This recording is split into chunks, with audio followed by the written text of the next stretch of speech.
Welcome to all on a platform of अनीशो academy.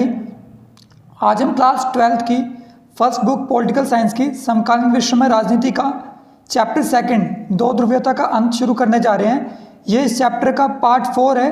इसके already first second third part uploaded है playlist में, आप वहाँ से चेक कर सकते हो और सेम वीडियोस इंग्लिश मीडियम में भी हैं, आप उन्हें वहाँ से देख सकते हो। शुरू करते हैं आज के टॉपिक से। अच्छा, सोवियत संघ, जैसे कि आप लोगों को पता होगा कि सोवियत संघ को अर्लियर टाइम में पहले हम क्या कहते थे, यूएसएसआर, और आज क्या कहते हैं, रूस या रशिया कहते हैं। ठीक है, तो ये जो सोवियत संघ था ना, इसका जो निर्माण हुआ था वो 1917 में बोल्शेविक क्रांति से हुआ था और उस क्रांति का जो नेतृत्व किया गया था वो वहाँ के एक नेता थे तत्कालीन, जो यूएसएसआर के पहले राष्ट्रपति भी बने, लेनिन द्वारा किया गया था। ठीक है, व्लादिमीर लेनिन द्वारा। ये आपके सामने है, देख सकते हो आप। ठीक है, ये रूस के, यानी देखो अगर मैं रूस कहता हूँ तो मेरा कहने का मतलब 1991 से पहले यूएसएसआर है और आज के समय वो क्या बन चुका है, यूएसएसआर रूस बन चुका है, जिसे इंग्लिश में रशिया कहते हैं, तो याद रखना। तो जो यूएसएसआर के पहले राष्ट्रपति थे वो कौन थे, व्लादिमीर लेनिन। ओके, 1985 में क्या होता है, 1985 में यूएसएसआर के अंदर दो नीतियाँ लाई जाती है, एक पेरेस्ट्रोइका और एक ग्लासनोस्त। ये क्या होती है, ये दो नीतियाँ होती है जिसके माध्यम से यूएसएसआर के अंदर आर्थिक सुधार किए जाते हैं। पेरेस्ट्रोइका पुनर्संरचना और ग्लासनोस्त खुलापन, जिसके माध्यम से ये अपनी अर्थव्यवस्था को अच्छा करना चाहते थे। हालांकि ये नीतियाँ बुरी तरह से फेल हो गई थी। ये आपको प्रीवियस वीडियो में मिल जाएगी, ये नीतियाँ अच्छे से एक्सप्लेन है। ठीक है, तो यूएसएसआर के जो अंतिम राष्ट्रपति थे वो कौन थे, मिखाइल गोर्बाचेव। ठीक है, यूएसएसआर, इसका उत्तराधिकारी कौन बना, रूस। और रूस के जो पहले राष्ट्रपति थे वो कौन थे, बोरिस येल्त्सिन। ठीक है, ये मैंने आपके लिए इसलिए डाला हुआ है यहाँ पे स्लाइड में ताकि आपको पता हो कि यूएसएसआर के पहले राष्ट्रपति कौन थे, व्लादिमीर लेनिन। यूएसएसआर के अंतिम राष्ट्रपति कौन थे, मिखाइल गोर्बाचेव। और रूस जो उत्तराधिकारी था यूएसएसआर का, उसके पहले राष्ट्रपति कौन थे, बोरिस येल्त्सिन। ठीक है, और जो वर्तमान में रूस के राष्ट्रपति है उनका नाम है व्लादिमीर पुतिन, जो आपको अगली स्लाइड में जब यूएसएसआर और इंडिया के संबंध आएंगे तो वहाँ पे मैं आपको उनकी इमेज भी दिखा दूंगा। एक बार मैं इसे हटा के एक बार आपको दोबारा एक बार बता देता हूँ ताकि आपको प्रॉब्लम ना हो एग्जाम में। जस्ट वेट, देखो बहुत सिंपल से वे में, पहले राष्ट्रपति यूएसएसआर के, ठीक है, मिखाइल गोर्बाचेव अंतिम राष्ट्रपति, और बोरिस येल्त्सिन रूस के पहले राष्ट्रपति, और वर्तमान में रूस के राष्ट्रपति व्लादिमीर पुतिन। ठीक है, देखो यूएसए के पहले राष्ट्रपति जॉर्ज वॉशिंगटन थे और वर्तमान में तो आपको पता है रोनाल्ड ट्रंप। ठीक है, चलो आगे बढ़ते हैं। यूएसएसआर और यूएस की अर्थव्यवस्था में अंतर। ठीक है, कि जो यूएसए था और जो यूएसएसआर था, इनकी जो अर्थव्यवस्था थी, इकोनॉमी थी, उसमें किस तरह का डिफरेंस था, तो हम देख सकते हैं उसमें किस तरह का डिफरेंस था। जो रूस था यानी यूएसएसआर, इसकी अर्थव्यवस्था साम्यवादी अर्थव्यवस्था पर आधारित थी, जैसे संपत्ति, भूमि आदि पर राज्य का अधिकार था। तो आपको जैसे पता होगा कि ये जो अर्थव्यवस्था थी, यहाँ पे सभी संसाधन सरकार के हाथ में पाए जाते थे। ठीक है, और जो भी आप मतलब क्या प्रोड्यूस करना है, किसके लिए प्रोड्यूस करना है, कितना प्रोड्यूस करना है, जो कुछ भी हो उस पर केवल सरकार का नियंत्रण होता था। ठीक है, यूएसएसआर के अंदर जो साम्यवादी अर्थव्यवस्था थी, वहाँ पे एक पार्टी का शासन था। ठीक है, जैसे कि आपने देखा होगा इंडिया के अंदर तो बहुत सारी पार्टियां हैं, जैसे कांग्रेस, बीजेपी। ठीक है, इसको छोड़ के आपने बहुजन समाज पार्टी देखी होगी, अकाली दल, आम आदमी पार्टी। तो इंडिया में बहुत सारी पार्टी है, बट यूएसएसआर के अंदर एक पार्टी थी, कम्युनिस्ट पार्टी, साम्यवादी पार्टी, जिसकी वजह से वहाँ पे उस पार्टी का काफ़ी ज़्यादा वर्चस्व था और जो वो पार्टी कहती थी वही सरकार द्वारा किया जाता था। ओके, साम्यवादी अर्थव्यवस्था योजनाबद्ध व राज्य के नियंत्रण में थी। तो जैसे कि आपको पता होगा यूएसएसआर दुनिया का पहला देश था जिसने अपने लिए 5 ईयर पॉलिसी, हालांकि पंचवर्षीय योजना भारत में बनाई गई थी, वहाँ की पॉलिसी 4 ईयर के लिए थी, बट उस पॉलिसी को हमने कॉपी पेस्ट किया है सेम एज इट इज़, तो हम इसे 5 ईयर ही कह रहे हैं ताकि आपको याद हो जाए। तो दुनिया का पहला देश जिसने अपने लिए योजना बनाना शुरू करी अपनी अर्थव्यवस्था के लिए, वो कौन था, यूएसएसआर था। देखो योजनाबद्ध का मतलब क्या है, योजना बनाने से मतलब क्या है, किसी भी देश द्वारा ये डिसाइड करना कि आने वाले कुछ सालों में उसे क्या करना है, कैसे करना है। ठीक है, टारगेट ऑडियंस क्या है उनके लिए। अगर मैं आपसे बात करूं तो आप क्या हो, इस समय 12th के स्टूडेंट हो, अगर मैं आपसे आने वाला आपका विजन पूछूं कि आप क्या करना चाहते हो, तो आपका सिंपल सा आंसर होगा ट्वेल्थ क्लास में अच्छे मार्क्स स्कोर करने हैं, उसके बाद हम देखेंगे हमें क्या आगे करना है। तो सेम यूएसएसआर के लिए क्या था, उन्होंने अपने टारगेट्स रखे थे एग्रीकल्चर, इंडस्ट्रियलाइजेशन, ठीक है, कि हम ऐसी चीज़ें करेंगे ताकि क्या हो, हमारी अर्थव्यवस्था और अच्छी हो सके। अच्छा, ये यूएस की है। अब देखते हैं यूएस की अर्थव्यवस्था कैसी थी। यूएस की अर्थव्यवस्था एक पूंजीवादी अर्थव्यवस्था थी। देखो पूंजीवादी अर्थव्यवस्था कैसी अर्थव्यवस्था होती है? पूंजीवादी अर्थव्यवस्था एक ऐसी अर्थव्यवस्था होती है जहाँ पे समाज के सभी संसाधन सरकार के जगह निजी व्यक्तियों के हाथों में होते हैं, ठीक है, सरकार के हाथों में ना के बराबर चीज़ें होती हैं। ऐसा क्यों? ऐसा इसलिए होता है क्योंकि पूंजीवादी अर्थव्यवस्था के अंदर जितने भी संसाधन हैं उस पर निजी व्यक्ति अपना अधिकार जमाते हैं और वो चीज़ों का इस तरह से प्रोडक्शन करते हैं, उत्पादन करते हैं ताकि वो बेस्ट वे में चीज़ों को सर्व कर सके। Just wait for a second.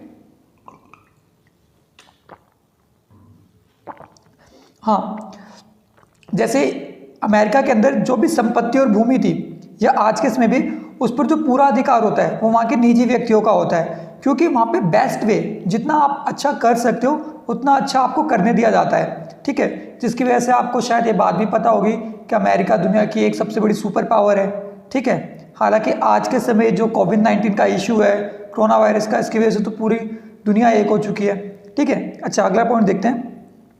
पूंजीवादी अर्थव्यवस्था में निजी व्यक्तियों एवं उनके कार्यों का महत्व दिया जाता था, ठीक है। अच्छा, यहाँ पे क्या होता है, देखो जो पूंजीवादी अर्थव्यवस्था होती है उसमें क्या होता है, जो भी कार्य होते हैं ना वो निजी व्यक्तियों के हाथों में कर दिए जाते हैं, ठीक है। जिससे क्या होता है कि वो लोग बेस्ट वे में चीज़ों को प्रोड्यूस कर पाते हैं, और अगर वो बेस्ट वे में प्रोड्यूस करेंगे तो ऑब्वियसली क्या होगा, मार्केट अच्छा होगा। सिंपल सी बात है, अगर आपको सिंपल से वे में अगर कुछ दिया जाता है और आपको पता है कि वो आपके पास लिमिटेड अमाउंट पे बहुत कम है और आप उसे बेस्ट वे में यूज़ कर सकते हो, कब करोगे, जब आपको पता होगा कि आपके पास वो चीज़ ज़्यादा नहीं है। अगर आप उसका ढंग से यूज़ नहीं करोगे तो आपको प्रॉब्लम होना शुरू हो जाएगी, ठीक है। तो आप क्या करोगे, किसी भी संसाधन का जो भी आपको दिया जाएगा उसे बेस्ट वे में यूज़ करना शुरू करोगे, क्योंकि आपको पता है कि वो आपके पास लास्ट है, उसके बाद वो आपके पास नहीं होगा। तो अमेरिका के अंदर यही है, जो वहाँ पे पूंजीवादी अर्थव्यवस्था है उसके अंदर जितने भी व्यक्ति होते हैं वो अपने रिसोर्सेज का बहुत ढंग से यूज़ करते हैं, ठीक है। पूंजीवादी अर्थव्यवस्था निजी व्यक्तियों एवं उद्यमियों के हाथों में होती है जहाँ कारखाना एवं मिलों के मालिक का स्वामित्व होता है, ठीक है। तो पूंजीवादी अर्थव्यवस्था में क्या होता है, जो संसाधन होते हैं सभी के सभी किसके हाथ में होते हैं, सभी के सभी निजी व्यक्तियों के हाथों में होते हैं और वो अपनी मर्जी से जो चाहे वो कर सकते हैं। मतलब उन्हें ये किसी सरकार से पूछने की नीड नहीं है कि हमें क्या उत्पादन करना है, किसके लिए करना है, वो अपनी मर्जी से देख सकते हैं मार्केट में किस चीज़ की डिमांड है और उसके अकॉर्डिंग चीज़ों को प्रोड्यूस कर सकते हैं। अच्छा, नेक्स्ट टॉपिक क्या हमारा, पूर्व साम्यवादी देश और भारत। जैसा कि मैंने आपको बताया था कि जो रूस के वर्तमान राष्ट्रपति है वो कौन है, व्लादिमीर पुतिन। ये आप देख सकते हो कौन है, व्लादिमीर पुतिन, जो रूस के वर्तमान राष्ट्रपति हैं। और इनका नाम तो शायद हर किसी को पता है, हमारे माननीय प्रधानमंत्री श्री नरेंद्र मोदी, ठीक है। तो आपको जैसे कि पता होगा कि अब इंडिया के संबंध यूएसएसआर से दोबारा अच्छे बन रहे हैं, ठीक है। अच्छा, एक बार देख लेते हैं कि जो पहले का हमारा यूएसएसआर था और जो वर्तमान का भारत है, ठीक है, हमारा इनके बीच में कैसे संबंध थे और आज के समय कैसे हो चुके हैं ना, कर लेते हैं फटाफट। अच्छा, भारत को यूएसएसआर के साथ अपने संबंधों के कारण कश्मीर ऊर्जा आपूर्ति, अंतर्राष्ट्रीय आतंकवाद से संबंधित मुद्दों पर समझौता किया। अच्छा देखो, जैसे कि आपको पता होगा जो भारत में एक पहले हमारा एक अंग हुआ करता था जम्मू कश्मीर, हालांकि उसका खुद का संविधान होता था, बट वो 31 अक्टूबर 2019 से भारत का अंग बन चुका है, भारत का एक राज्य और केंद्र शासित प्रदेश में तब्दील हो चुका है। इसके अंदर सबसे बड़ी समस्या जो पाई जाती है भारत के लिए वो आतंकवाद की है, जिसके ऊपर भारत ने यूएसएसआर से संधि करी और यूएसएसआर से संधि करने के बाद भारत ने बहुत हद तक जम्मू कश्मीर में आतंकवाद को खत्म भी किया है, ठीक है। ओके, भारत जो है वो दुनिया में दूसरा सबसे बड़ा देश है यूएसएसआर से हथियार खरीदने में। जो इंडिया है वो अपने ज़्यादातर वेपन्स है वो कहाँ से खरीदता है, यूएसएसआर से खरीदता है, यानी रूस से खरीदता है आज के समय। इसका एग्जाम्पल देखो क्या है कि भारतीय सेना में ना कुछ समय पहले एक मिसाइल शामिल करी गई थी, ब्रह्मोस। 2 नदियों पे रखा गया नाम है, इंडिया की ब्रह्मपुत्र और एक मोस्कावा या मॉस्को नाम से एक रिवर है, ठीक है, यूएसएसआर के अंदर यानी रशिया के अंदर, जिसके ऊपर इस मिसाइल का नाम रखा गया है। ब्रह्मोस एक अच्छी मिसाइल है जिसे इंडियन आर्मी में शामिल किया गया है, ठीक है, भारतीय सेना के अंदर। ओके, भारत की रूस द्वारा क्रायोजेनिक रॉकेट से मदद। ठीक है, जैसे कि आपको पता होगा इंडिया के पास इतनी अच्छी टेक्नोलॉजी तो है नहीं कि इंडिया स्पेस में या सैटेलाइट में अच्छे प्रोग्राम खुद से लॉन्च कर सके, तो इंडिया इसके लिए किससे हेल्प लेता है? रशिया से हेल्प लेता है। ठीक है, जैसे कि आपको पता होगा कि इंडिया का भी खुद का मिशन है। ठीक है, आदित्य L1 जैसे कि आपने सुना होगा। ठीक है, और भी आप इंडिया के काफ़ी सारे मिशंस चलते हैं। तो इंडिया के जो मिशंस है ना कहीं इसमें हेल्प जो होती है रशिया की होती है इनडायरेक्टली। ठीक है, आप कह सकते हो।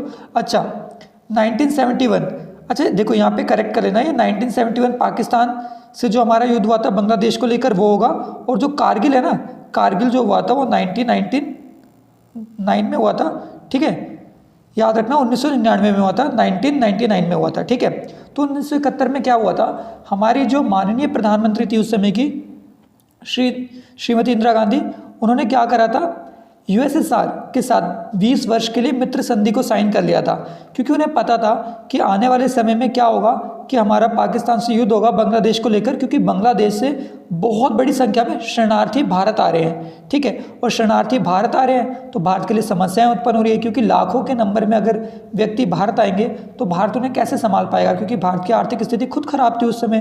तो इंदिरा गांधी को जो बेस्ट वे लगा वो ये लगा कि क्यों ना जो पश्चिमी पाकिस्तान है और पूर्वी पाकिस्तान है इनको अलग कर दिया जाए, यानी जो पूर्वी पाकिस्तान है उसे एक अलग देश के नाम से बना दिया जाए, बांग्लादेश के नाम से।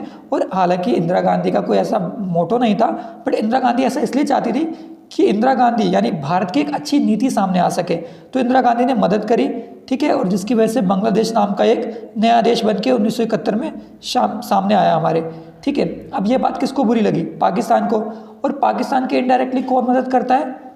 अमेरिका मदद करता है उस समय के हिसाब से, अभी नहीं, उस समय के हिसाब से करता है। ठीक है, तो इसी वजह से इंदिरा गांधी ने 20 वर्ष के लिए यूएसएसआर के साथ मित्र संधि साइन कर दी थी, क्योंकि इंदिरा गांधी को पता था कि अगर पाकिस्तान से हमारा युद्ध होता है तो अमेरिका उसकी मदद करेगा, तो कोई ना कोई हमारे पास होना चाहिए जो हमें अमेरिका से बचा सके। तो वो उस समय किसने काम किया? हमारे लिए जो काम किया था यूएसएसआर ने किया था। अच्छा, कारगिल जो 1999 में हुआ, 1999 में हुआ, ये एक युद्ध था जो इंडिया और पाकिस्तान के बीच था। पोस्ट को लेकर ही कारगिल एक इंडिया की पोस्ट थी। ठीक है, पाकिस्तान ऑक्यूपाइड कश्मीर है ना, उसके जस्ट नियर अबाउट ये पोस्ट। तो इस पोस्ट को लेकर इंडिया का पाकिस्तान से बहुत बड़ा युद्ध हुआ था और इस युद्ध में भी इंडिया जीत गया था। इस युद्ध में भी पाकिस्तान की मदद करने अमेरिका नहीं आया, क्योंकि इंडिया के अच्छे संबंध थे यूएसएसआर से। ठीक है, तो प्लीज़ इसे करेक्ट कर लेना। 1971 हमारा जो बांग्लादेश को लेकर युद्ध हुआ था और कारगिल 1999। ठीक है, अच्छा, सोवियत संघ के विघटन के परिणाम, जैसे कि आपको पता है कि जो परिणाम होते हैं वो किसी भी घटना के खत्म होने के बाद आते हैं, और जो कारण होते हैं वो किसी भी घटना को शुरू करने के लिए आते हैं। ठीक है, तो ऑलवेज याद रखना, जो कॉजेज कारण होते हैं वो घटना को शुरू करने की वजह होती है, जो परिणाम कॉन्सिक्वेंसेज होते हैं, ठीक है, वो घटना को खत्म करने की। ठीक है, अच्छा, सोवियत संघ के विघटन के क्या परिणाम हुए? पहले शीत युद्ध की समाप्ति। देखो सीधी सी बात है, शीत युद्ध किन के बीच लड़ा जा रहा था? अमेरिका और यूएसएसआर। जब यूएसएसआर ही नहीं बचा तो अमेरिका युद्ध किससे लड़ता? तो यानी शीत युद्ध तो खत्म हो गया, है ना। एक ध्रुवीय विश्व का उदय, ठीक है, यूनिपोलर वर्ल्ड आ गया भाई। ऐसा क्यों हुआ? क्योंकि देखो दो महाशक्तियाँ कौन सी थी? अमेरिका और यूएसएसआर। अमेरिका तो खत्म हो गया, सॉरी यूएसएसआर तो खत्म हो गया, बचा कौन? अमेरिका। तो जब विश्व एक बच जाएगा, महाशक्ति एक बच जाएगी, तो एक ध्रुवीयता का ही की शुरुआत होगी। और वो एक ध्रुवीय देश कौन बन के सामने आया? यूएसए आया। ठीक है, एक बार इसका कलर चेंज कर लेते हैं। ठीक है, तो यूएसए शामिल आया, सामने आया बन के, याद रखना। अच्छा, हथियारों की होड़ की समाप्ति। हथियारों की होड़ की समाप्ति, आपको पता था कि अमेरिका और यूएसएसआर एक दूसरे से इस तरह से शीत युद्ध में लगे हुए थे कि वो अधिक से अधिक परमाणु हथियारों को बनाने में लगे पड़े थे, जिसकी वजह से अपने संसाधनों का अधिकतम उपयोग वो हथियारों के रूप में करे थे। अब यूएसएसआर खत्म हो गया तो क्या वो हथियारों की होड़ भी खत्म हो गई, क्योंकि अमेरिका को अब नीड नहीं पड़ी हथियार बनाने की। ठीक है, अच्छा, सोवियत संघ का अंत हो गया और 15 गणराज्यों में उसका उदय हो गया। ठीक है, और इनमें से कुछ इंपॉर्टेंट गणराज्य कौन से थे? जैसे कि आपको पता होगा यूएसएसआर का उत्तराधिकारी रूस, बेलारूस, यूक्रेन। ठीक है, तो रूस जो सबसे बड़ा देश बन के सामने आया यूएसएसआर के बाद, जिसे यूएन यूनाइटेड नेशन में जो स्थायी सदस्यता थी वो भी मिल गई यूएसएसआर की जगह रूस को, ठीक है, रशिया को। तो याद रखना ये भी एक परिणाम था। रूस सोवियत संघ का उत्तराधिकारी बना, ठीक है, तो हमने डिस्कस कर लिया। इसकी वजह ये थी कि जो बोरिस येल्सिन नाम के एक व्यक्ति थे, जिनकी मैंने आपको इमेज दिखाई थी, जो रूस के पहले राष्ट्रपति थे, तो उनका काफ़ी ज़्यादा नेतृत्व था, ठीक है।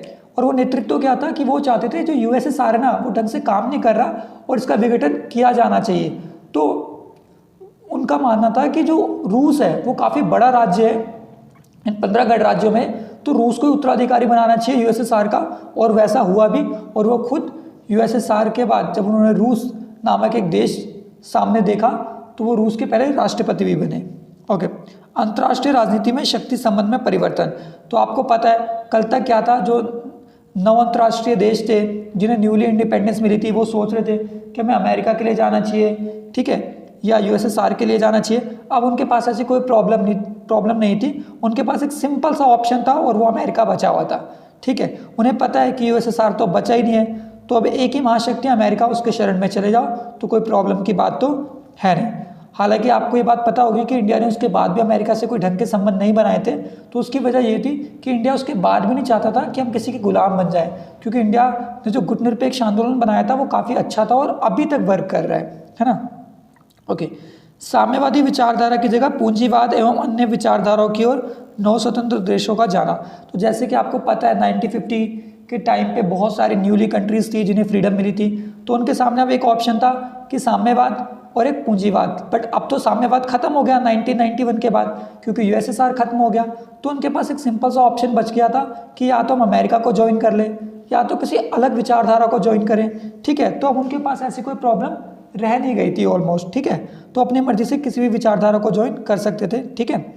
ओके, अमेरिकी वर्चस्व। तो सिंपल सी बात है, जब यूएसएसआर बचा ही नहीं तो पूरे विश्व में वर्चस्व किसका बचा? अमेरिका का।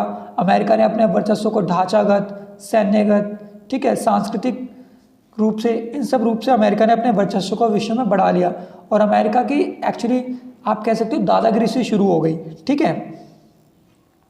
अच्छा, ये कुछ कॉमन सी चीज़ें थी इस चैप्टर में, एक बार इसे देख लेते हैं। बाल्कन क्षेत्र, कौन से बाल्कन क्षेत्र है? तो यूगोस्लाविया, ठीक है, स्लोवेनिया, क्रोएशिया, किर्गिस्तान, जॉर्जिया, ठीक है। तो ये बाल्कन क्षेत्र है, ठीक है, बाल्कन कंट्रीज हैं। तो याद रखना, देखें ना आज क्योंकि किन्हीं 2 या 3 बाल्कन देशों के नाम लिखो, तो आप क्या लिख सकते हो बाल्कन देशों के नाम के लिए?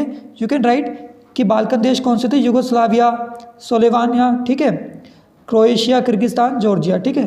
अच्छा, बाल्टिक क्षेत्र, बाल्टिक सी में जो क्षेत्र आते हैं तो आपसे पूछ सकते हैं एस्टोनिया, लातविया, लिथुआनिया, ठीक है। और 1991 में ये लोग क्या थे? यूएन के सदस्य बने और आगे चल के 2004 में इन्होंने नाटो को ज्वाइन कर लिया। तो याद रखना, नाटो क्या था? ऑलरेडी फर्स्ट चैप्टर में ऐसे डिस्कस है, मैं एक बार बताता हूँ। नॉर्थ अटलांटिक ट्रीटी ऑर्गेनाइजेशन, इसको अमेरिका द्वारा बनाया गया था। ये एक सैन्य संगठन था जिसके अंदर अमेरिका और अमेरिका के देश शामिल थे, ठीक है। अच्छा, एक छोटा सा कॉन्सेप्ट है मैड का कॉन्सेप्ट, ये कर लेते हैं। मैंने इसे फर्स्ट चैप्टर में भी बताया था, यहाँ पे आप अच्छे से समझ सकते हो। मैं आपको ना 20 सेकंड दे रहा हूँ, एक बार आप ये इमेज देखो और एक बार ये वाली इमेज देखो, ठीक है। आपको क्या समझ आता है थोड़ा सा सोचो, ठीक है, 20 सेकंड के लिए, ठीक है। होप सो आपने वीडियो को पॉज करके देख लिया होगा, सोच लिया होगा। देखो यहाँ पे क्या लिखा हुआ है? बॉम्ब, यहाँ पे भी बॉम्ब लिखा हुआ है और ये एक दूसरे के न्यूक्लियर वेपन्स पे एक तरह से क्या कर रहे हैं? अटैक कर रहे हैं, ठीक है। आपको दिख रहा होगा ये लोग अटैक कर रहे हैं। अब एक बात बताओ, क्या ये अटैक करके एक दूसरे के वेपन्स को पूरी तरह से ख़त्म कर सकते हैं क्या? आप कहोगे सर नहीं, पॉसिबल ही नहीं है। अगर ख़त्म करेंगे तो भी बच जाएगा और लॉस तो दोनों का ही होगा। अब अच्छा, ये वाली इमेज देखो एक बार, नीचे वाली, क्या समझ आ रहा है? आप कहोगे सर अजीब सा है, पता नहीं क्या। अच्छा देखो यहाँ ध्यान से, एक पर्सन दिख रहा है यहाँ पे, इसके हाथ में एक रस्सी है, रोप, जो यहाँ पे जाके इस कटर को, ये जो काटने वाली ब्लेड है, इसको बांधे हुए हैं। सेम इस व्यक्ति के हाथ में एक रोप है, रस्सी, और ये कटर इसको बांधे हुए हैं, दिख गया? अब इसे ध्यान से देखो कि इस कटर के नीचे हेड है, किसका? इस व्यक्ति का। इस कटर के नीचे हेड है इस व्यक्ति का। अगर ये व्यक्ति अपनी रस्सी छोड़ेगा तो गर्दन किसकी कटेगी? इसकी। अगर इसकी गर्दन कटेगी तो ये भी तो अपनी रस्सी छोड़ देगा और इसकी भी गर्दन अपने आप कट जाएगी ना। तो इसको कहते हैं मैड की थ्योरी। मैड की थ्योरी मतलब म्यूचुअल एश्योर्ड डिस्ट्रक्शन, ठीक है, यानी पारस्परिक रूप से विध्वंस। यानी इंटरनेशनल रिलेशन में, अंतर्राष्ट्रीय संबंधों में कोई भी देश इतना पावरफुल नहीं होता कि वो किसी भी दूसरी पावरफुल कंट्री को पूरी तरह से ख़त्म कर सके। अगर वो कोशिश भी करता है तो सामने वाली कंट्रीज़ पे इतने संसाधन या इतने हथियार बच जाते हैं कि सामने वाली कंट्री जवाब में कार्रवाई कर सकती है और उससे दोनों का ही नुकसान होगा। तो मैड की थ्योरी के अकॉर्डिंग कभी भी अंतर्राष्ट्रीय स्तरों पे दो महाशक्तियों को लड़ना नहीं चाहिए, क्योंकि इससे ऑलमोस्ट दोनों का ही लॉस है, किसी का बेनिफिट नहीं है। Keep loving, keep supporting team Nisho academy. Kindly like, share and subscribe your on YouTube channel and hit the bell icon for more upcoming updates, and you can also follow us on our Instagram. Thanking you for watching our video.